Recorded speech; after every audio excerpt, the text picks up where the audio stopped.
هل تعرف سبب رحيل تشابي ألونسو عن ريال مدريد؟ الآن بانت الحقيقة التي حاول بيريز إخفاؤها خلف الوعود الزائفة. لقد قالها تشابي ألونسو في وجه الخرف بيريز: لم أكن أعلم أنني سأتي إلى هنا لتدريب أطفال في حضانة. نعم، وهذه هي الحقيقة. ريال مدريد اليوم مجموعة من المهرجين المدللين برواتب خيالية، والضحية هو شعار النادي.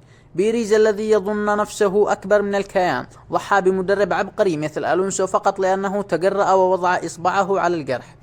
الإدارة تريد مدربا يسمع الكلام ويمسح على رؤوس اللاعبين، لا مدربا يبني فريقا من رجال. النتيجة خسارة الكلاسيكو ثم خروج مذل من كأس الملك أمام فريق من الدرجة الثالثة. هل أنت سعيد الآن يا بيريز وأنت ترى سفينتك تغرق؟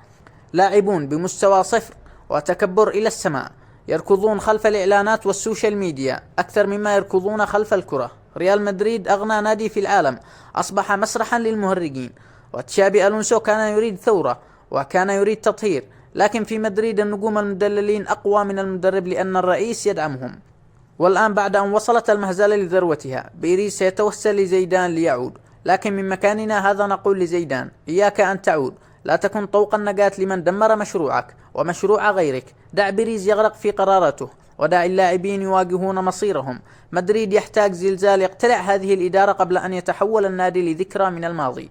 والآن ما هو الحل بنظر بيريز؟ قلب أربيلو. مع احترامنا لتاريخه كلاعب، لكن أن تضعه كمدرب للملكي في هذه الكارثة هو قمة العبث.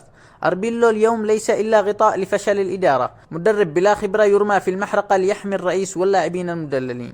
الخروج أمام فريق من الدرجة الثالثة ليس صدفة، بل هو طبيعي عندما تطرد عقلا مثل ألونسو وتأتي بمدرب مثل أربيلو مطيع فقط لبيريز.